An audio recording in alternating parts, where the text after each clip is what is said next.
A lot of people are in business or in money or anything. They're here for a good time, not a long time. I also thought there's a limited amount of clients. There's a limited amount of information. There's a limited amount of this. And I was like, if I teach someone else my best way of closing, then they'll be competing with me. And I got annoyed of that mindset. Better man that you are, the better businessman you'll be. The better businessman you'll be, the better father you'll be. You can have it all. You just have to believe that you can, and you have to be consistent in everything that you do. I learned from a mentor who said, think about your funeral. Think who's gonna be there. You know, what are the people gonna say about you? And you know, how many people did you impact? And I thought about that and I said, wow, you know, I didn't think about life that way. You know, our parents raised us and they said, oh, get a good job, make some good money. But I never thought about my funeral. I mean, if I was a doctor making great money, it's amazing and I could have been saving lives, but I wasn't. It was like, I wanted to do more. You had a plan when you started in business to have this abundance mindset. Talk a little bit about how you developed your plan.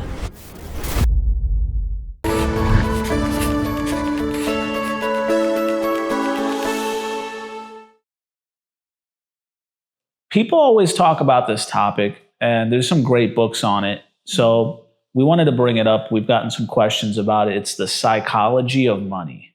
So, you know, let's get things rocking.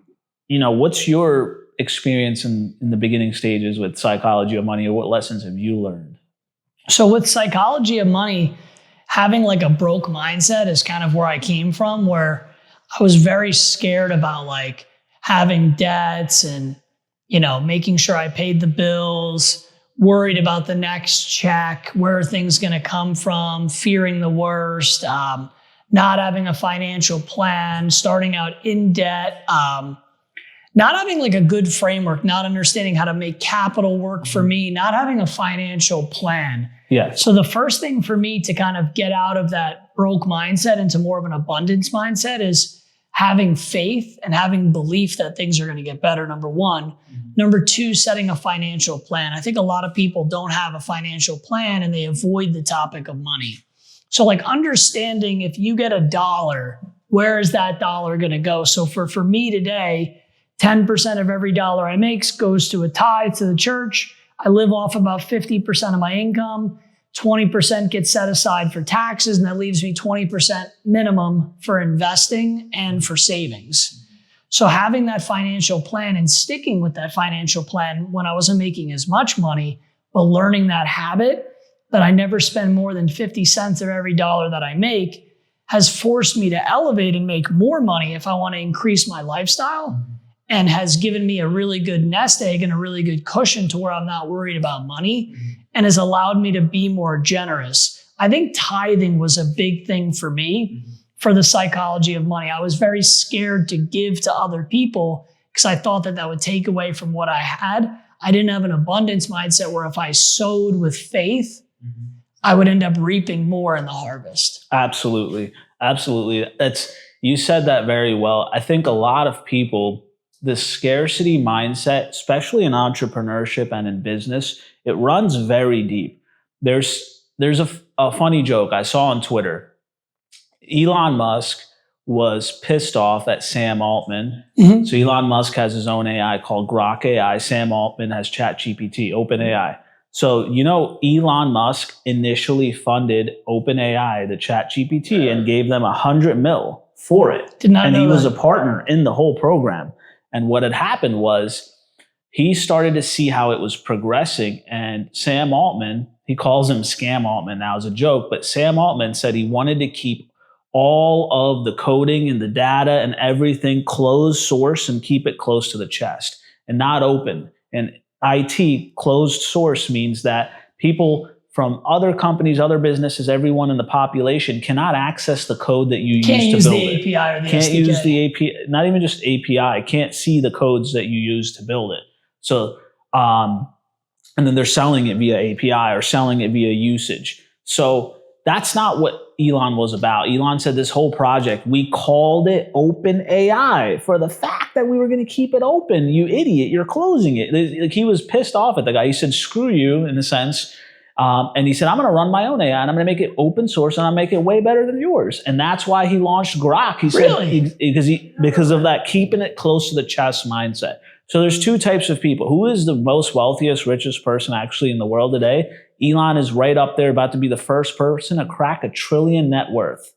That's called different mindset. Different mindset is that I don't care if you compete with me in the space race. I don't care if you compete with me in the AI race. I don't care if you compete with me in the solar game. I don't care if you compete with me in insurance. So the people that join your business or work with you in entrepreneurship, if you teach them the skills that you learned, the best areas to sell solar with the fastest installs, the best way to sell life insurance to get big sales, big commissions, the best areas, the best territories, the fastest installs, the fastest payouts, the fastest markets for sales, real estate. If you teach them that without expecting anything significant in return, but just teach them, it comes back tenfold every single time. It comes back tenfold. The law of sowing and reaping doesn't work in the way that where you sow, and you don't see a return.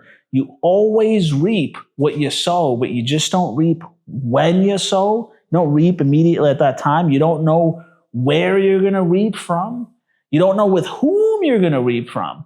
There are so many leaders in business that both of us have poured into, that have moved on and started their own businesses and are very successful. Mm-hmm. And we were like, wow, they're competing with us in the marketplace from the information that we taught them. We're very happy for them.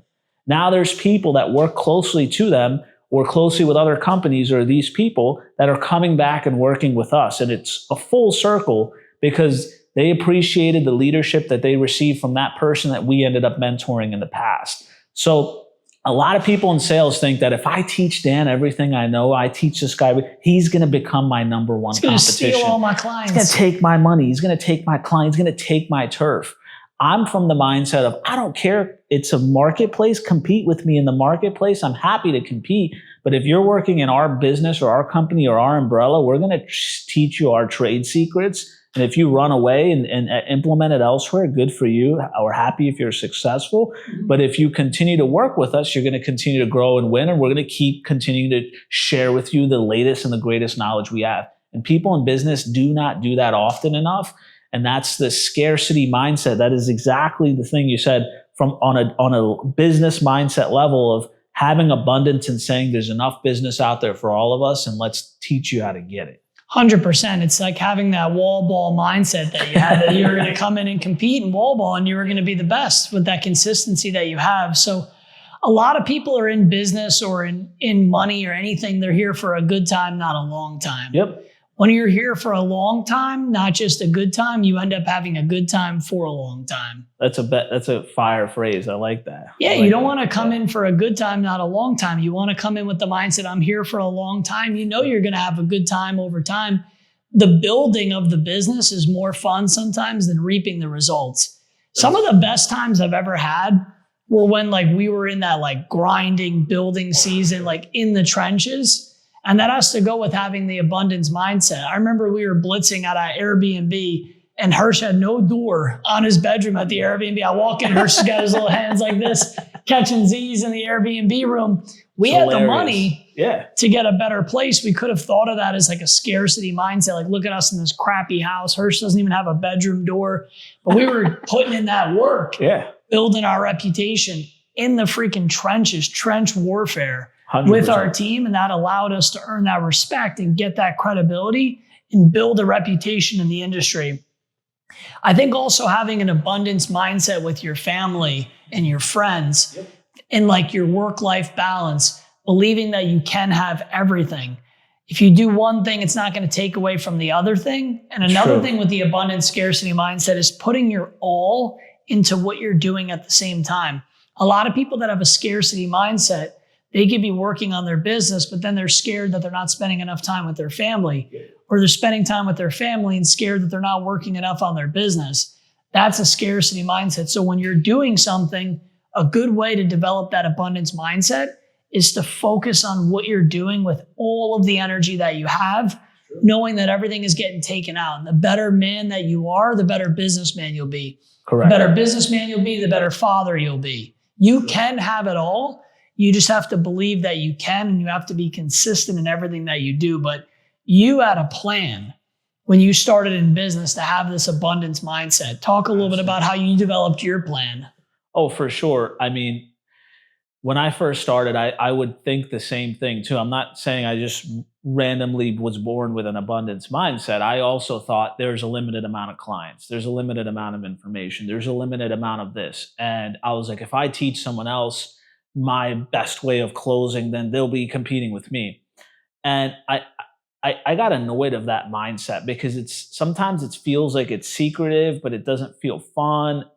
And it all started in my early 20s when I learned from a mentor who said, think about your funeral. Think who's going to be there. What are the people going to say about you? And, how many people did you impact? And I thought about that and I said, wow, I didn't think about life that way. Our parents raised us and they said, oh, get a good job, make some good money. But I never thought about my funeral. If I was a doctor making great money, it's amazing. And I could have been saving lives, but I wasn't. It was like I wanted to do more. So at that time, I made a goal, which was I want a life plan, begin with the end in mind, is that I want to help over 100 million people live a better life. And I made that the abundant goal. So then the thing is, that's the life goal for me personally. And that's what, raised the organization, 100 Mil Solar, and some of the brands that we're working with today. But once that goal was there, then if I did something that didn't align with that goal, then it would attack my character. And it would, so for example, let's say I'm meeting with a new insurance rep. I'm in insurance, and this is my first time recruiting somebody, trying to build someone. And I'm saying, should I teach him this or not teach him this? Or should I tell him to go to the temples and market because that's what I'm doing? And this is an Indian guy, he could do the same. Or is that going to take away from me? I said, you know what? If I don't tell him, I'm not helping him. I'm not helping him the way I can help him. I should tell him. I told him, why don't you come with me and let's both set up a table. Sit next to me. We'll share it together. And then as I grew, I passed it on to that gentleman and their team. And they started every Sunday rotating and setting up tables. And I didn't have to do it anymore. I was making an override. You didn't have to work on Sundays anymore. And so I exceeded the income. I took away from my active income immediately to teach them something, but I gave them a way to earn more than they ever have in their life before. So it helped them. So what I mean to say is developing that abundance mindset, just like you said, it goes with everything. There's more than enough people to sell, more than enough animals to kill, more than enough stuff out there. If you start having that mindset, then you think differently, you act differently. And I've seen it progress a lot through your life and as you've matured and stuff like that as well. No, absolutely. And I mean, I think of whenever I think of the abundance versus scarcity mindset, I think of feeding my dog. Mm-hmm. And I love my dog. He's a beagle, hound dog, great dog. His name is Teddy. But aren't we a higher being than an animal? Yeah, that's kind of what I thought to myself. Because I watch him, I put the food down, and he acts like it's going to get taken away from him. Every time I feed him 3 square meals a day. Anytime you put the food down for the dog, he attacks the food. And if you try to pick him up or if he needs to take his harness off or something, he'll growl. Because he's nice, but he'll growl if you touch his food. Because he has a scarcity mindset that the food's going to get taken away from him, that this could be his last meal. And I remember I was starting to get a little greedy about something. Something was happening in business the other day. And I was like, damn, am I acting like a hound dog with a food bowl in front of me? Am I I don't want nobody to take my business. I need this money. Or is there plenty of food out there? Can I go as the owner and put the food down myself and give myself another bowl of food whenever I want? So think about that. If you start to feel that scarcity mindset, if you have a dog, if you're a pet owner, am I the same level of an animal as my dog? No offense to dogs, but am I on the same mental plane of understanding where I have that scarcity mindset like the animal kingdom? That's how all animals are. We as humans are evolved to have a higher level of consciousness. And I think spiritually, your faith teaches it, my faith teaches it, everybody's faith, Muslim, Christian, Judaism, Sikhism, whatever, Hinduism, all these religions talk about having an abundance mindset and that the God of that religion will provide for you infinitely. They all relatively believe that same thing. So I think getting into spirituality, believing in some sort of higher power will help you to cultivate that abundance mindset, the further I was away from God, the further I was away from the abundance mindset, the less happy that I was and the more of a scarcity mindset that I had. Very true. Well, and a natural transition is money the root of happiness? So my faith, the Christian faith, teaches that you can't love two gods. And if you love money and like you're all about money, then you're making money an idol. And I think most religions kind of think the same thing. So I don't think that money is the root of happiness. I think money is a tool that can allow you to do certain things that will lead you to happiness. For example, can you help 100 million people live a better life if you're, on the streets begging for change? No. Obviously, you need to have capital. You need to be financially free to where you can really impact those people.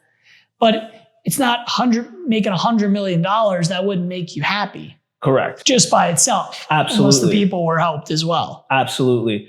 And I mean, one thing that ties into that abundance mindset or the psychology of money that we spoke about earlier as well, I would say, is as an entrepreneur being in business, there shouldn't be any task that is above or beneath you in some way, shape, or form. And we've seen that so many times where if a setter becomes a closer, he thinks that setting is beneath him. Or a closer becomes a manager and they don't have to close deals anymore if they're managing so much, or vice versa, that they think that something is beneath them. So, that's something that I think that we've done well, which is if it's been a while, we haven't been on turf, we go out knocking. We went to a blitz, we go out knocking, we take some appointments, we self-gen some deals. So we're doing what the reps are doing so that we can get an understanding of the industry right here, right now, today, as in of last month, not 7 years ago, I used to sell. So having that mindset about money, that psychology also is, there shouldn't be any task that's too big or too small for you. And if someone is not doing it, then you should be willing to do it. And that's what we do as, business owners every day. Now, when it comes to happiness, just like you had said, in a sense, the faith is super important, in having that happiness. I feel like there's a phrase that I've heard that I really liked when I heard this from a mentor. And they said this, if you traded places with, let's say, Bill Gates, Elon Musk, Jeff Bezos, and you were the owner of Amazon, do you think that company would grow under your leadership immediately as of tomorrow? CT. Or would it retract? And I personally don't believe that if I ran Amazon that it would grow, because I don't have the skills or the understanding that guy has. I think it would Some retract. of these solar dudes think it would grow. Some of these idiots if you think that it would grow, then you're an idiot. And I'm not saying that you're just delusional. I'm not saying Clip that right there. I'm not saying don't dream big and don't, if you want to be the president, don't not go for it. But what I mean to say is this. So with that phrase and that abundance mindset, like you said, or that happiness, the people where money tends to flow through or to tends to be the people that have the ability to impact the most people in their lives. And that's why money is magnetizing towards them, because they're using that money as a tool, a resource, just like you said. If your day-to-day is hitting the strip clubs, hookah bars, hanging out, Miami clubs, Poppy steak, if you had $10 million more than you do today, and you're just going to do more of that, is that really doing anything? More steak. It's more steak, but it's not more impact. So that's why sometimes people say, hey, change the way you believe, of what you want to do in your life. Find something you want to impact. Find some big goal you want to do. Even if you were begging for change on the street, but you wanted to help 100 million people live a better life, when you started with that thought process, then things start to come your way and things start to happen your way because it's being used as a tool and resource. You've donated year after year, tithed more money than you ever have in your life every single year moving forward since you started really being aggressive with it. It's because you have good intentions. That's why things are coming your way. Things are always working out in our favor. That's what they talk about in all of the holy books of all these different religions. And if you really believe that, David from the academy when we used to be in that David Imanitia. He used to always talk about the power of belief. We didn't work with him directly, but I heard him speak at a couple of different conferences. Great speaker. I really love that. The power of belief, believing for more, believing for things to get better. Because whatever you believe with feeling in your heart, you attract into your life. Correct. Whether that's money. And if you're unhappy with $50 in your pocket, you're probably going to be unhappy with $1 million in your pocket, because money isn't going to solve your problems. You'll have new problems, bigger problems, new levels, new devils. The more money I've made, the bigger problems that fall onto my plate. Correct. You have to grow as a person to be able to handle the resources. Talking about spirituality again, God doesn't give you more than what you can handle. It's true. You don't get more than what you can handle on your plate at one time. I can't handle running Amazon. I can't handle running OpenAI. The business wouldn't be able to impact as many people. So why would I be blessed with that opportunity to do that? Because people would miss out on that impact if they were relying on me to deliver that at this current moment in my personal development. Absolutely. Maybe one day I could get there. I mean, I could. Anyone could do anything, but I have to put my mind to it. You have to know in your heart what you want. Some people want money to impress other people. I don't want to be a billionaire. I don't have a desire to do that. I want to be financially free, 50 million plus. See you later. And I'm kind of just going to focus on time with family and focus on investments. So I know that that's not the path for me. So I don't envy any of those types of people, because to get to that level, you have to be obsessed.